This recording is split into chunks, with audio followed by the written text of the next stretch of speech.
Good evening, everybody. Welcome to our in-person and virtual audiences this evening. My name's Amy McDonald. I'm the director of this joint. May is Mental Health Awareness Month, so this conversation could not be more fitting.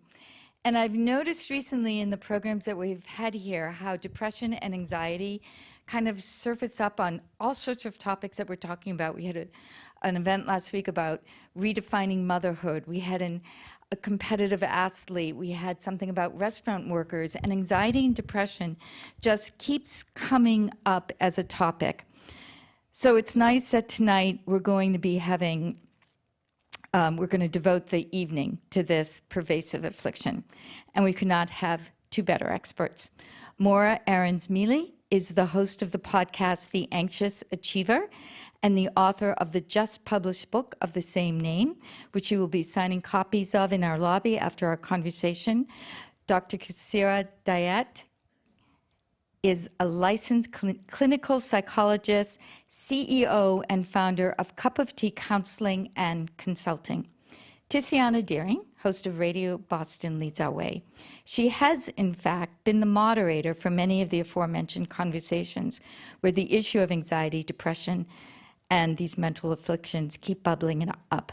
Take it away, Tiziana. Amy, thank you. Amy, before you go, for questions. Slido. I always forget to do that. We'll be taking your questions throughout the audience. Go to your phone and type in slido.com, #anxiety, and I'll be able to see them, and we'll send them to Tiziana, and we'll be taking them throughout the entire hour. Are you going to just text them to me so I can see? Yes. Yeah, I'll be texting you. And the hashtag is on the screen as well. There we go. Welcome to everybody, both in person and virtually. Looking forward to this conversation. Are you both feeling comfortable and ready? Yes. All right, let's do this. So I think I'm just going to start. You know, you wrote a book, right? And when somebody decides to write a whole book on something, it's not a bad idea to start there, right? And your book, I have it here, The Anxious Achiever, Turn Your Biggest Fears into Your Leadership Superpower. So I think I really want to start by just asking you, is the book for you or is it for other people? The book is definitely the book I wish I had had, but it's for everyone, I think. Anxiety is a very ancient emotion. It's a very natural emotion, and it's a very prevalent emotion right now. Anxiety shows up at work, and so my specific focus is helping people understand how their anxiety shows up for them in mundane tasks like their email, and in big tasks like when they're going for a raise or negotiating a bonus or doing a performance review. And no one ever talks about mental health and work. We never hear of CEOs who say, I have an anxiety disorder. And yet, of course, they do. And so that's really my mission, is to bring out of the shadows the things that we don't talk about, but that affect so many of us. You know, it's interesting.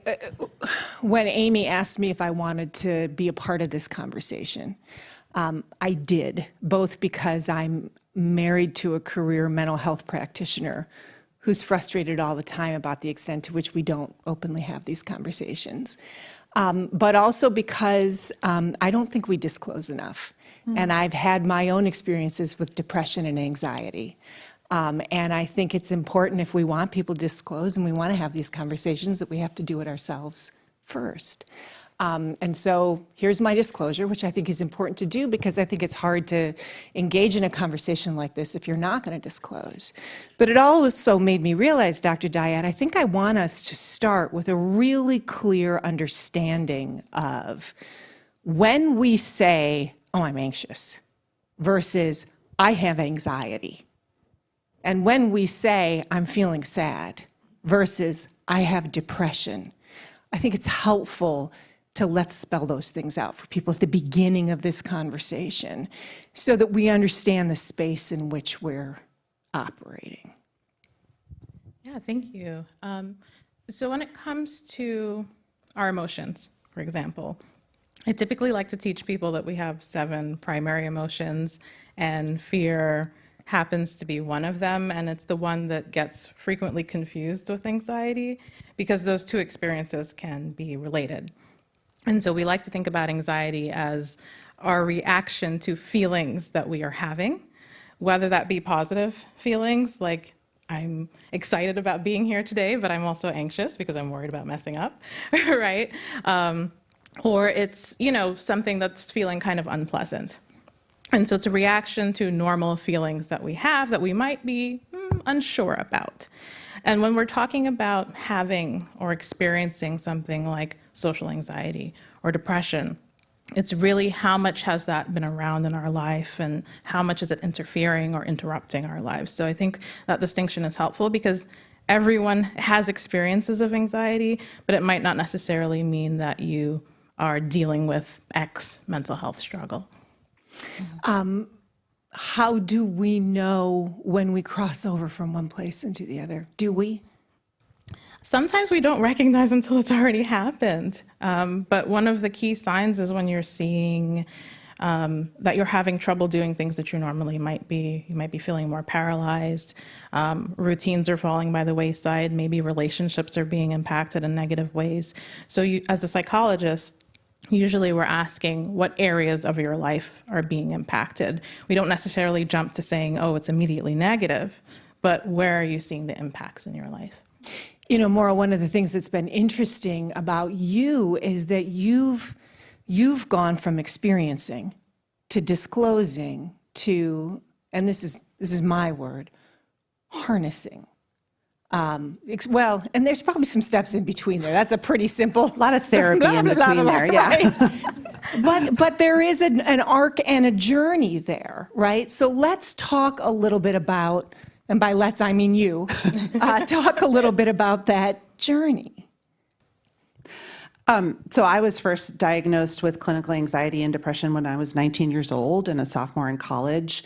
I was later diagnosed with bipolar II disorder, so I go up, I come down, but I have a very anxious baseline. I've always had an anxious baseline since I was 3 years old. I've always been really ambitious. I never stop. It's never enough. My anxiety fuels me.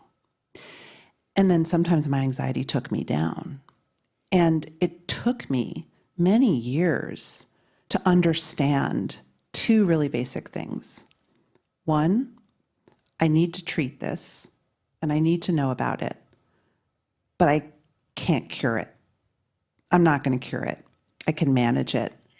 And two, people who really understand how to manage anxiety or who take their mental health seriously can integrate it into their lives and even into their success. And I have interviewed hundreds and hundreds of really impressive, powerful people who have not acted out their mental health in the ways that a lot of us do by drinking or controlling or yelling at the dog or, that have done the work and figured out how to live a life where they can manage it.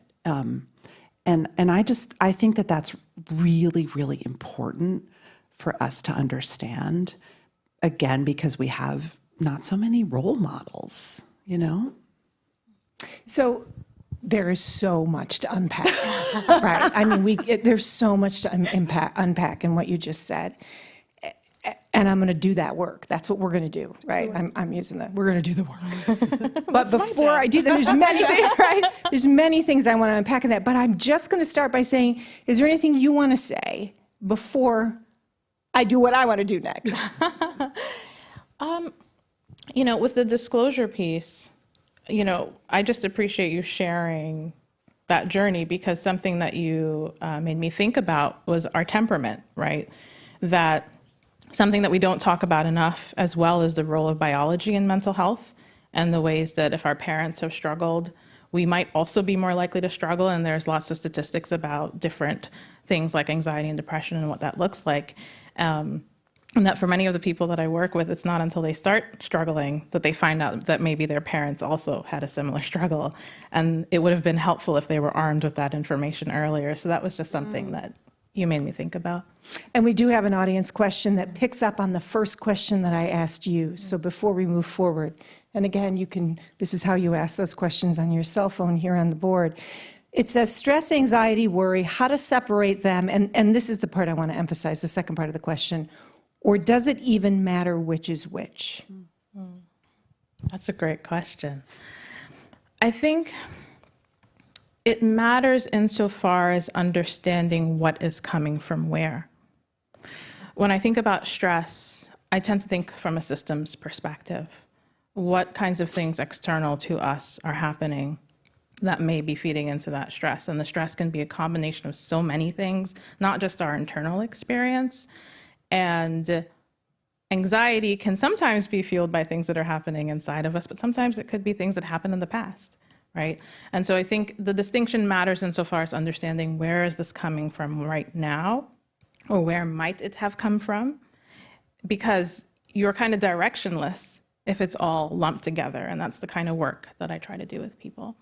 So Morra, it's interesting, in reading the book, one of the things that strikes me about the book is that you'd really done the work on exploring and investigating a wide range of techniques, right? From centering and meditation to grounding to cognitive behavioral therapy.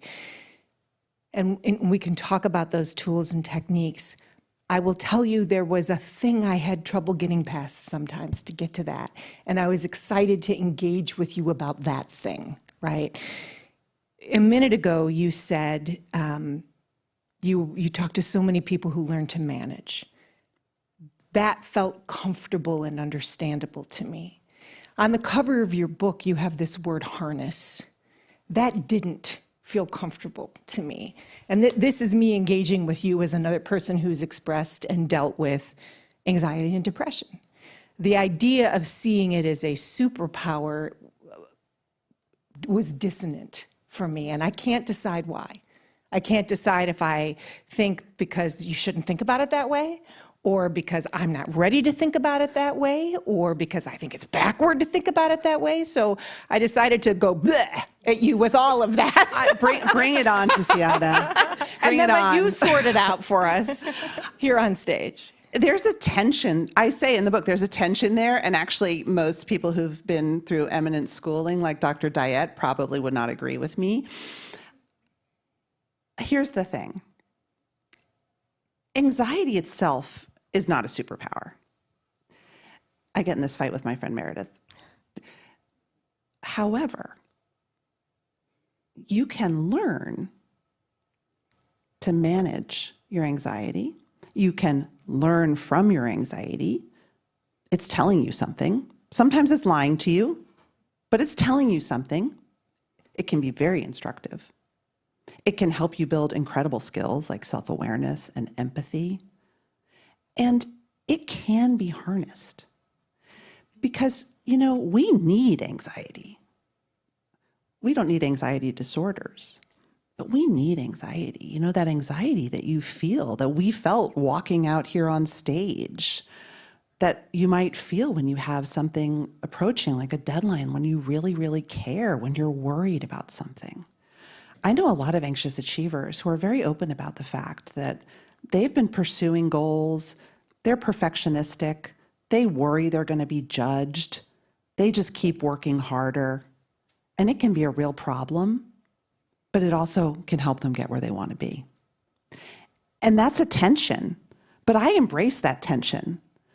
I think it's I'm a big fan of the neurodiversity movement, and I live with neurodiverse people, and I think it also comes down to saying, this is who I am, and some parts of it are tough, and some parts of it are great, and I'm going to learn to work with it. I don't know So what registers for me in that answer as a non-clinician, right? What registers for me in that answer is learning to work with who I am. Yeah. To be more creative, to be more empathetic, to be more self-aware, to be more curious. And the tools that you lay out in the book create space and opportunity for that. Yeah.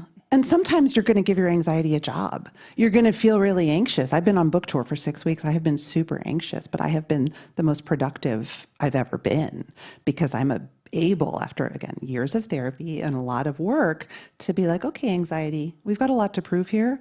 We're going to do this. And I give it a plan. I literally give it a plan.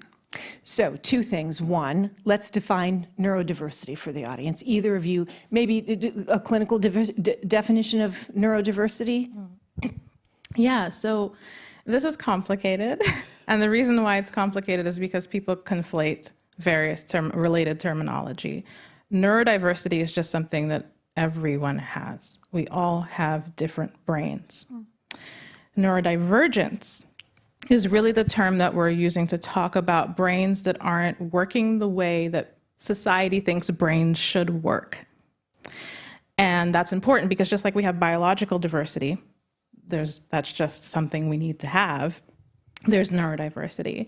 And so I think it's just important to make that delineation, and people who are neurodivergent, like myself, we have our own grappling with the term because it's still emphasizing being different from whatever the norm is considered. But the language at least helps to communicate there is something different about my brain than your brain, and that what society thinks my brain should be like. Now, when I posed my bleh at Morra, which you answered brilliantly, and on air I'm not allowed to just go bleh, so thank you for letting me be a little bit lazy here in the room. Of course, the first part of your answer was that Dr. Dyette might disagree with you based on clinical training. So I will turn to you and say, do you? She isn't entirely wrong, but it's not just my clinical training. I think some of it is maybe, I don't know, Tiziana, but maybe some of the discomfort with the word might be that it sounds quite aggressive, harness. To me, it sounds like you're beating down your anxiety. However, I've also found it's just as important with my clients that the words that they use are just as important to how they're managing. And so I may have words that I prefer, but they may not be the ones that they prefer. And we have a conversation about that. So I'm aware of what makes me uncomfortable about it, but it may work for Morra, right? And I think what's hard about it is that I try to think about it as a companion, which again, may be saying the same thing, just in a different way. You're just a companion that's calling to me some experience of discomfort that is trying to tell me, am I where I want to be in my life right now?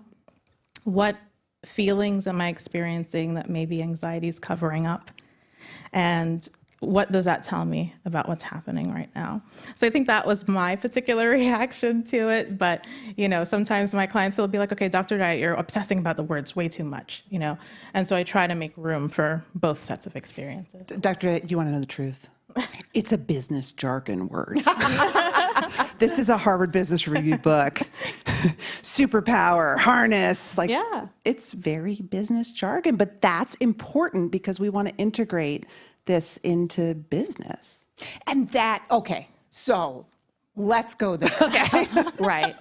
That is so interesting, right? The cultural clashes between a business trade book and a conversation about disclosing, finding your empathy, being able to understand the companion that is your anxiety or depression, and being able to have conversations with business leaders, right, that begins to open up a dialogue in this space.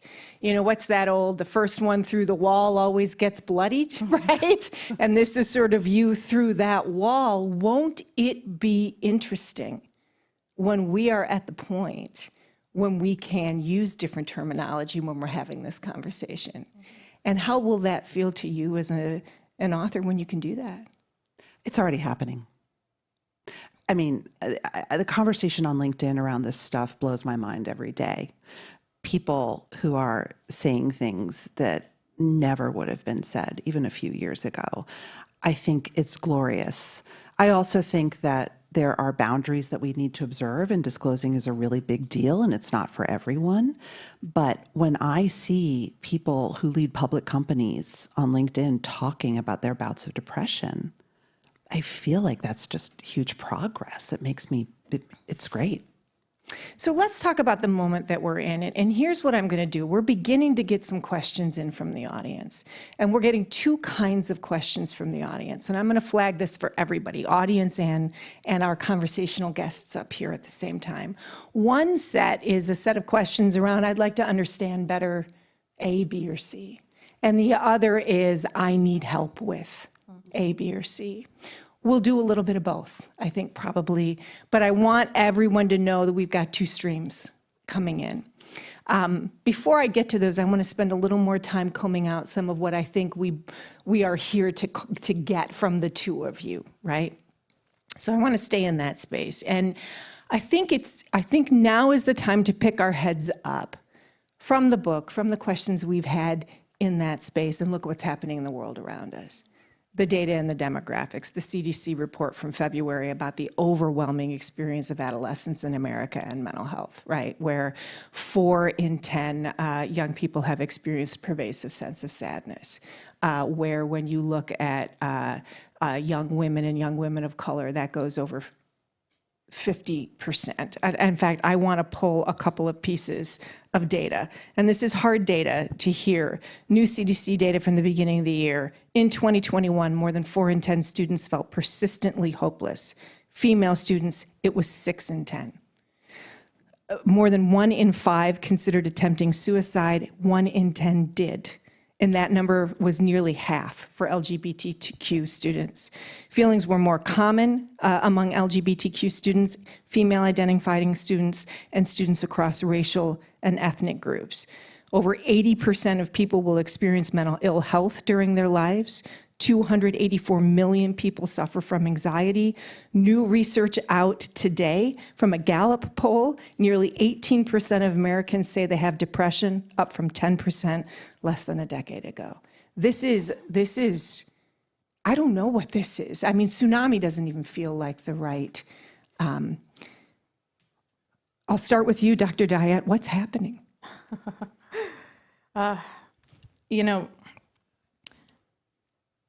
A lot. That's the one way. It's one way to start is a lot is happening. And my job has changed quite a bit since COVID, in particular. The intensity that I'm seeing in my practice, that my colleagues are seeing in their practice, is just unlike anything before. And, you mentioned looking outside of this conversation. I mentioned earlier, systems is such an important part of my work. And how do you watch the rights of trans people being systematically dismantled, LGBTQ folks systematically dismantled, women systematically dismantled, watching us, seeing the planet the way that it is, and we're not doing enough. And we have a generations of people who are more plugged in than ever with what's going on in the world, constantly connected. That information is constantly coming every day. Who would not feel awful? And so there are all of those things. And then, of course, I think a lot about racial trauma and how we were looking at that quite a bit in 2020. That was the popular thing to do. And so people who may not have been paying attention are now paying more attention, and they're reckoning with, how do I sift through this information? So there's so much. There's so much, and it's different for every person, but I hardly meet an individual client who some version of the system is not feeding into how badly they're struggling. And before I turn to you, Morra, for your answer to that same question, I do want to note for people here in the room and people who are watching and streaming, if you or someone you love is experiencing a mental health crisis or is considering self-harm, 24/7, text or phone the mental health crisis hotline. The phone number is 988. Again, that number is 988. You can text or phone anywhere in the country 24 hours a day to receive assistance. So what are you hearing from people that they think is going on? I mean, I think Dr. Dyette is spot on. I want to add one more piece, which I hear from people at work. ChatGPT is coming for my job. I mean, it feels that there are existential threats around every corner. I think that something interesting I'm seeing, and I don't know if you're seeing this, is that there's a generational divide in how we perceive anxiety and depression. I sometimes hear from people who came up in the old system, these young people. There's a sense that mental health crises are only for the young. And I think that that's profoundly wrong and it's profoundly sad. And I think it's really incumbent on all of us to get in touch, especially those of us who are a little bit older, to gain mental health literacy, to get in touch with our own feelings. We may be despairing over our children and young people in our lives. How are we feeling?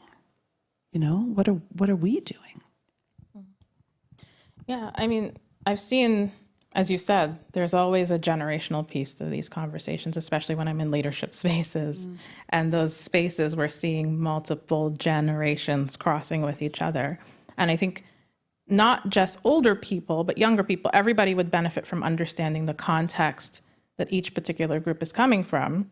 Because if I understand the way, for example, boomers might have related to this topic, it would help me understand why this person may not be getting where I'm coming from right now, or vice versa. And so cross-generational conversations are really, really important.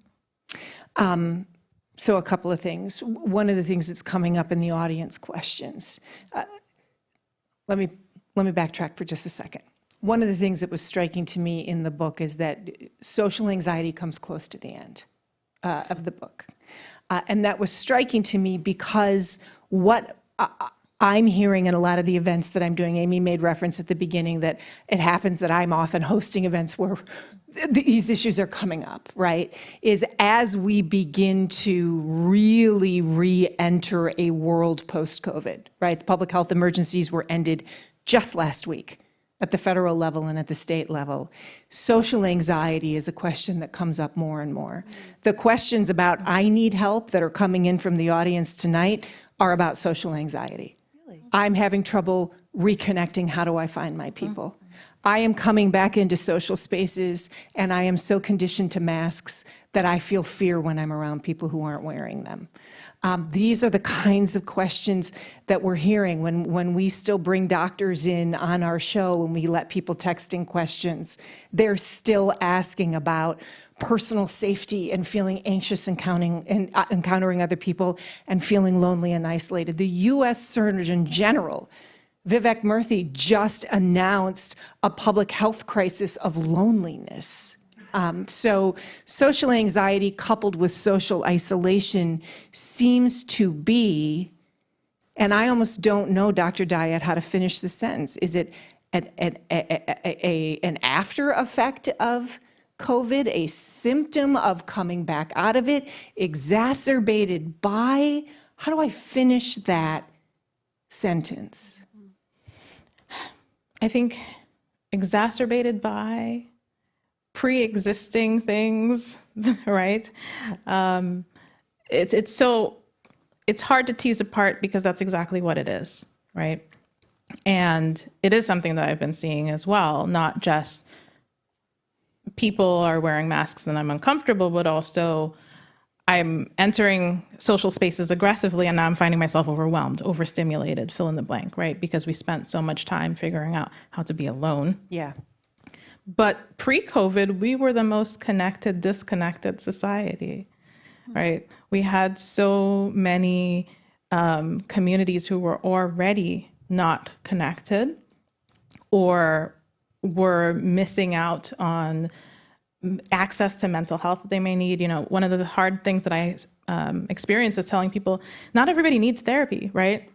Some people need certain community healing, community connections, community resources. I mean, for goodness sake, access to housing. We know what the market is like in Boston right now and across the country. So there's so many things that have been exacerbated by an infrastructure that was already crumbling.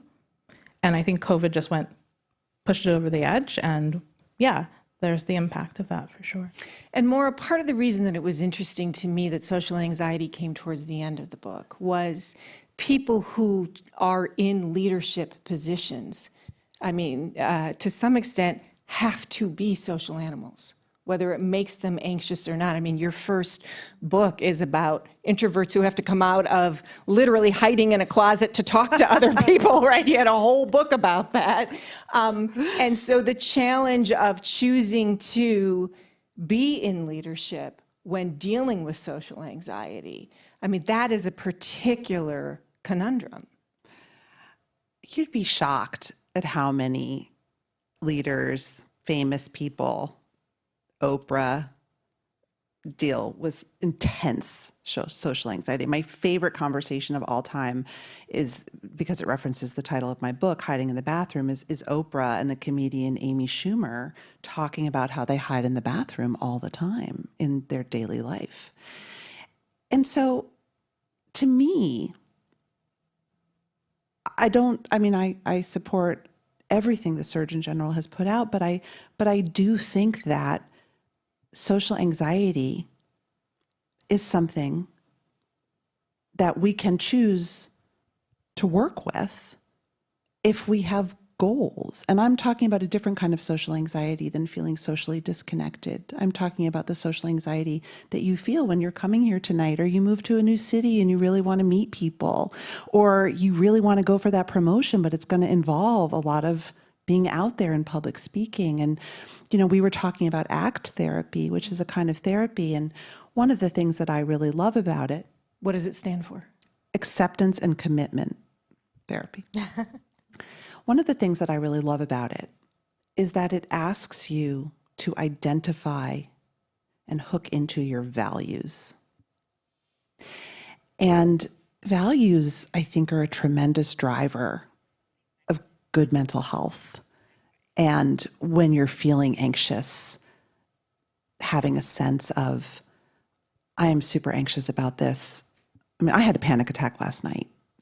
I hadn't had one in 8 months. It came over me. I didn't even know what was happening. I was walking my dog to my son's track practice, and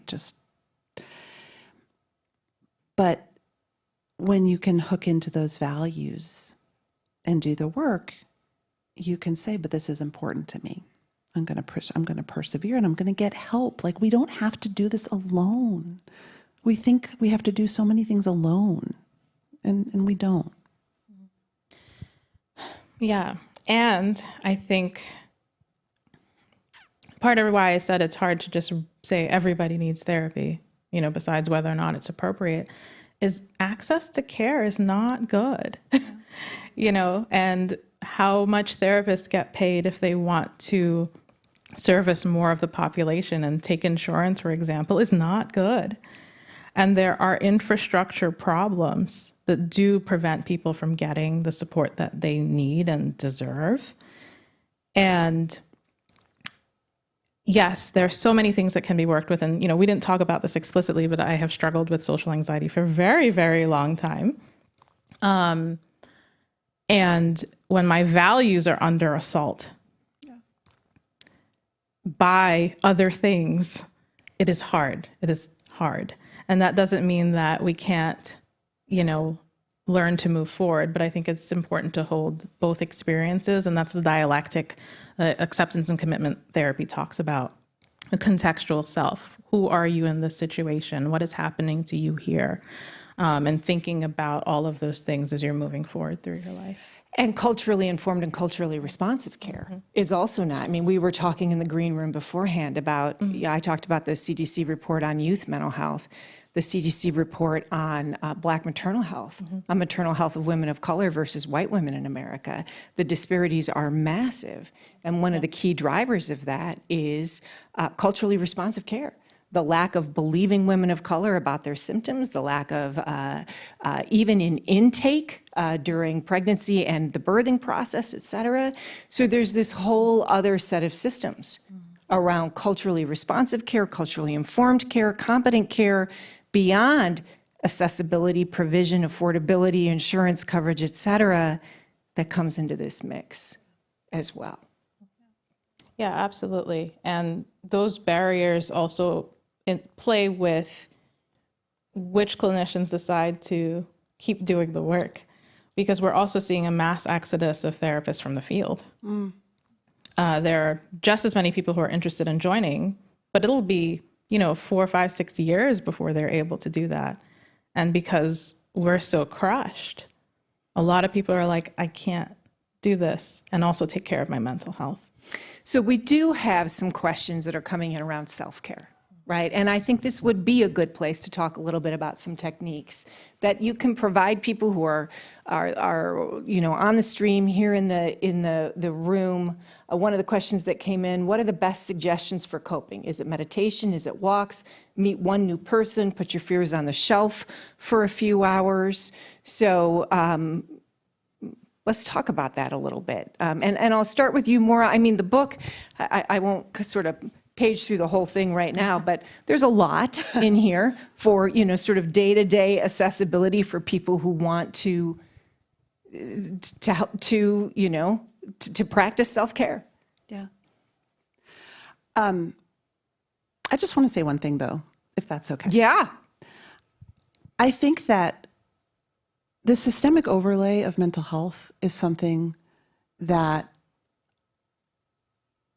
a lot of people who are trying to tackle mental health in the business world don't know how to talk about. And I think that's sort of worth calling out, that, I think that also mental health, for many reasons, has been so self-orientated. Like, fix yourself, breathe. And so I really appreciate your perspective. That's just what I wanted to say. So wait, no, stay with that a second longer. So that's a call to the business community to do better. And the mental health community. So what's 2 things to do better? What can the mental health community do better, and what can the business community do better? Yeah. Let's pick a couple. Yeah, well, I mean, you got right to a thought that I was having last night, actually, which is I was taught to think about mental illness as an individual problem. And part of what I mean when I say decolonizing my work is dismantling the power structure that has told us that it's an individual problem and that there aren't external things happening to us that are feeding into that. And that when people are aware of that, sometimes it's so freeing. Like, this is not all me, right? There are real things happening to me. So I think that's something that we can do better as clinicians. One of my favorite podcast episodes was called The Anxiety of the Only. And I'm sure you know the only theory. If you're an only in your career, the only Black person, the only queer person, the only person who didn't go to an Ivy League school, the only whatever, you bear a great burden and you feel more anxious. And it's not because of you. And so I think just acknowledging that, what does business need to do? Business needs to be less racist, less biased, less patriarchal, business needs to be everything. And actually, Dr. Murthy's previous framework. This is the U.S. Surgeon General. Yes, the U.S. previous framework was really interesting because it was a framework for better workplace mental health and well-being. And what was interesting is he didn't say, give everyone a subscription to Headspace.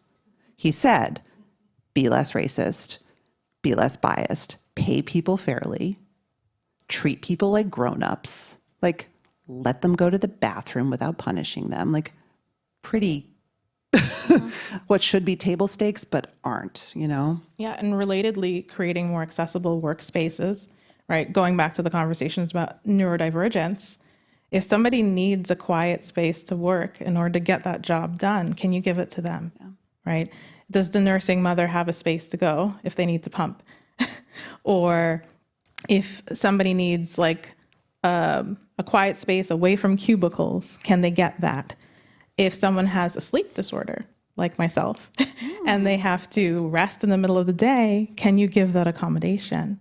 So there are so many other accessibility pieces just to add to what you said. It's wonderful. So that's a lot of good answers to that question. Let's come to some of the self-care pieces. And I'm going to flag, because we have a couple of questions coming in on this, so that the audience knows I've heard the question and we're going to come to it. The next set of questions, and we'll do them as sort of one, is where does medication fit in this picture? But first we had a set of questions around self-care, techniques like meditation or going for a walk, or what are the other techniques that are things I can begin to bring into my life to help address my anxiety, create spaces for self-care, et cetera. And I'd love to hear, one from each of you that you can give to people and make available to them. Morra, I'll have you go first on this one. I'm sorry I took us off topic. No, you didn't. And no, I'm really serious about that. The topic is, what are you guys thinking about this? So that was slam dunk in the middle of the topic. To me, the single most powerful thing has been sort of a two-part process. First, I had to learn to realize when my anxiety was flooding me. And that's a process, It's not always as clean as I get a trigger and I react. Sometimes it is. But that's a valuable process to invest in. And anxiety is very physical for many of us. It's super physical, right? It sort of takes over our body. And when it does that, we have a tendency to react. And so the single most helpful thing is to breathe in and make your exhale longer than your inhale. And then take a beat. Try to give yourself space and consider the action. That's really hard to do, but for me, that has been the single most powerful tool, that and medication, for me. Dr. Dyette? Yeah, I think for me, it's important to frame for people that you can't self-care your way out of everything. And what Morra is speaking to is that taking care of yourself is not just about, sweatpants and yoga classes, right? Not everything that we do to take care of ourselves has to be something that we're paying for. But for many folks, it might be, again, going back to connecting with your values. Are you able to maybe invest in some aspect of your community that brings you joy, that brings you a sense of feeling and purpose, right? I think a lot about, self-care as an act of warfare, and how that can be really important for some folks. Or it could be, as you said, just sitting, finding time to sit, even if it's 5 minutes. Some of us don't have that. And when we do it, our brains are really loud, and that's okay. But I try to create accessible ways of taking care of yourself. And I love connecting people with free resources because there are so many out there. So I can't list them all, but that's another one of my favorite things to do. Can you pick one? Yeah, I love Heart Math. They do a lot of sort of heart-based work, focusing on your heart, which can be easier for people who find focusing on their breathing to actually ratchet up their anxiety. Because when I work with some people, trying to do breathing exercises makes it worse. So focusing on your heart can be a really good way to do it. And Heart Math has been putting out a lot of free resources since COVID. And they, I think, just rolled out a parenting program recently for parents. So that's another one to look out for. They'll have pretty affordable rates. So let's take a minute to have a conversation about medication. Let's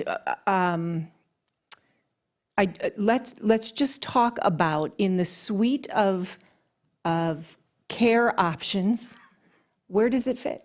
How do you think about where it fits and how to decide when and where it fits? And Dr. Dyette, I'm going to start with you this time, and honest to God, only because I started with Morra last time. So I'm just trying to sort of keep it even. Mm-hmm. Yeah. So I think, disclaimer, I am not a prescriber. I'm a psychologist, not a psychiatrist or a nurse practitioner, so I cannot prescribe medications. But I am required to know about it for my profession. And where it comes in for me, and this is where it's especially important for me to be aware of the family history of my clients, especially if they've, again, had family members who struggled, is where biology may have tipped things just way in the other direction. And no matter what you do, you're still going to feel really terrible, right? I could give you all the tools in the world, But if I'm not making that medication recommendation, I might be doing you a disservice. And so then I have a conversation about that. I'm noticing that despite everything we're doing, you're still feeling really awful. And no, like, feeling awful is a part of living and the world that we're in right now. But let's talk about medication. And people might say, well, how will I feel? And I said, it might feel like you're a little bit better glued back together. Like you're not going to fall to pieces at any moment, or that panic attack isn't just going to rise up and just show up out of nowhere. And so those are the conversations that I will have, but definitely looking for, if nothing really seems to be touching it, how can we support you? Get a little bit of glue back in there. Does that resonate with you, Morra? 100%. I mean, I can only speak from my experience, which is that for me, I don't know that I would have made it through without medication, certainly through some of my bad moments. I mean, I'm not suicidal, but I have had very dark moments. And it took me 20 years to find the right combination, though. And I think that this is really, really important, is that with all due respect to doctors, there's a little bit of hope and alchemy sprinkled in when you're trying to find the right psychiatric mix. And that's hard. And again, access and equity, like, it's expensive and your insurance doesn't cover it. Right now, there's a stimulant shortage in this country. I just did an episode on my podcast with someone who has narcolepsy, who relies on Ritalin to get through the day, and they can't access their Ritalin. And so it's very difficult. And so sometimes trying to find the right drug mix is frustrating and expensive and challenging, and it takes time. And you have to sort of persevere, and sometimes even what you're looking for doesn't work. And so my only message is that, like, if you're not getting better, don't give up. Like, there is a cocktail out there for you, but it might take time. Yeah, I mean, nothing much to add there. It's absolutely true. You know, side effect profiles for people are very different. And for folks who particularly struggle with medications and they've had a hard time, they may qualify for a transcranial magnetic stimulation. I've done that, yeah. Yeah, and whether or not it helps, that's, it depends on the person. Again, biology is not an exact science when it comes to psychiatric treatment. And then there's also, again, I know people have different feelings about this, but there's research being done with psychedelics as well and mental health. So we'll see how that's going. There's actually quite a bit of research here in Boston hospitals being done on that. Yeah, absolutely. And so I've also had parents asking me, is this available for kids? Is that research being done? Because they've gone through so many of these medication trials that Morra mentioned that it's just really hard to find the right thing for some folks. Yeah. Okay, so in our remaining time, there are a couple of places, couple of sort of touchstones that I think remain. One is, it's difficult to have a conversation today, especially given, Dr. Dyette, the way you've brought our social systems into this conversation without bringing social media into this conversation, especially given the research that we know does exist on the correlation between prevalence of social media and anxiety and depression. And again, given what we're seeing in our adolescents. So one of the things that is interesting is social media in the business space, Morra, is a required tool. And so how do we, I'm gonna so overstate this, right? But if diesel fuel is a required tool in an industry, we know we've got a problem, right? We know that we're moving away from fossil fuels. How do we, if social media is a required tool in an industry and we're increasingly becoming aware of the mental health impacts of social media, what's that conversation need to look like now? Well, our representatives in DC don't really know how to have it, is a big problem. I want to pull back even from social media and think about digital mediation. The average knowledge worker these days is on Slack or Teams. They're getting emails, they're getting texts, they're booked on Zoom back to back. that's not mentally healthy. We work in a cycle where we are constantly expected to be on alert, scanning for threats. How many people have checked their Slack and the channel is buzzing and they're like, oh shit, sorry. I didn't respond in the right way. Did I use the right emoji? Is my boss going to be mad at me? There are so many nods happening around. So nothing about the way that we use digital media in our personal life or work, I think, is healthy. And again, that is a structural issue for many, many businesses that people way smarter than me have to figure out.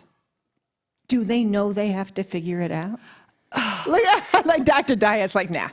Well, AI is coming for our jobs, so obviously not. I mean, yeah. It's unfortunately we're sort of in a chicken and egg situation at this point in a way. So part of my head shake was just that, when I was, we were prepping for this event and they were asking, what are your socials? One of the questions was, what's your Twitter? And I don't have one. And I've chosen not to have one. But every couple months I go through this battle of, am I legitimate if I don't have a Twitter? Right? Will these business leaders want me to work with them if I don't have a Twitter? But I've chosen not to have one because it's better for my mental health. It aligns with my values. And of the social media presence that I do have, it's quite a bit already. And so the conversation I have is like, what is your relationship to that media? If you are in a setting where you can not have it on your phone, can you not have it on your phone? Sometimes people are not able to.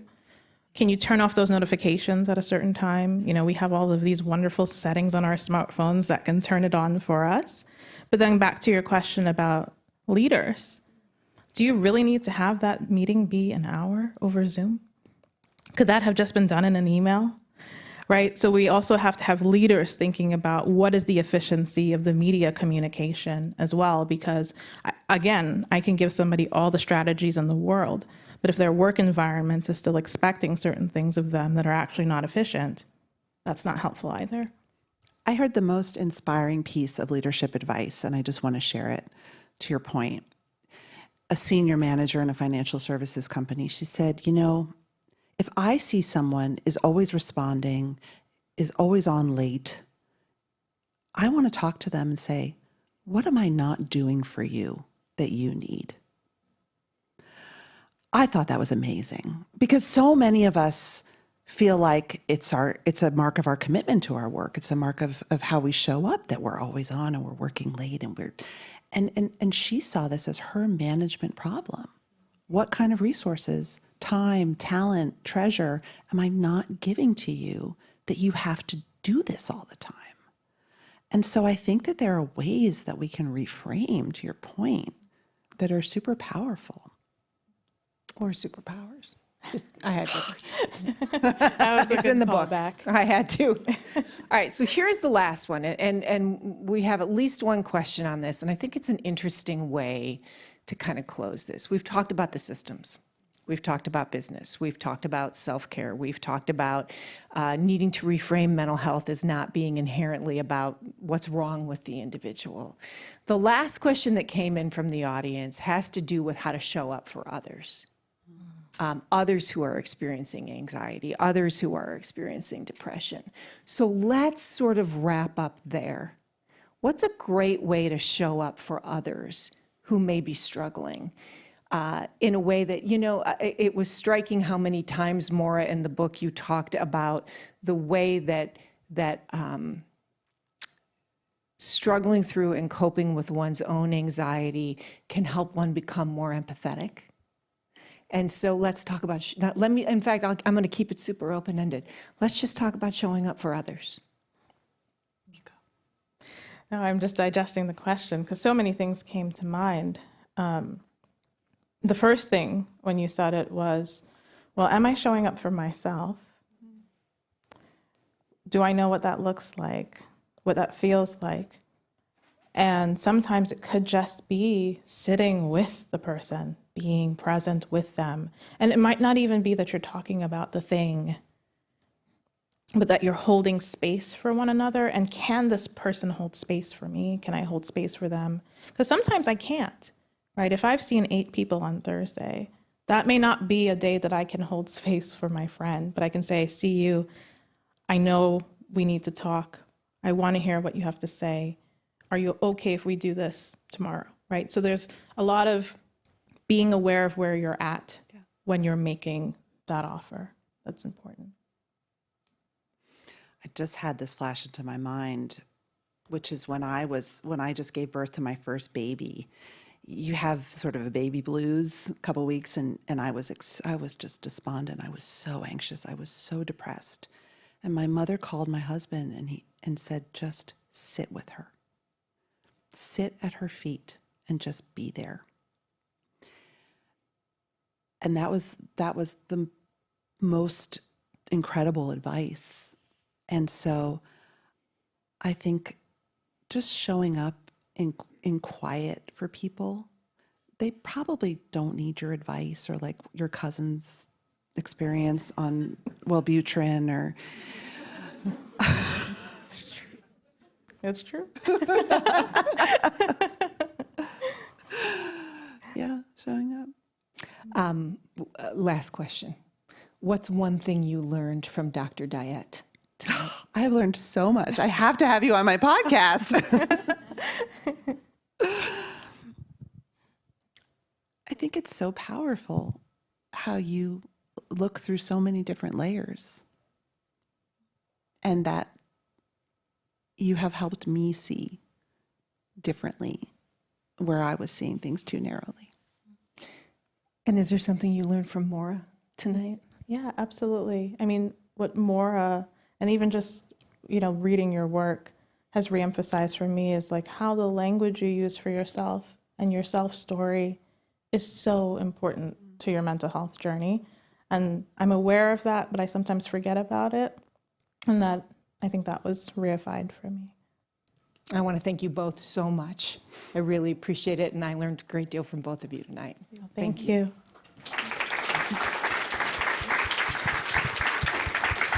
Thank you all for coming. I encourage you to go out to the lobby and meet Morra and buy her book. It's very helpful. It's a very helpful read.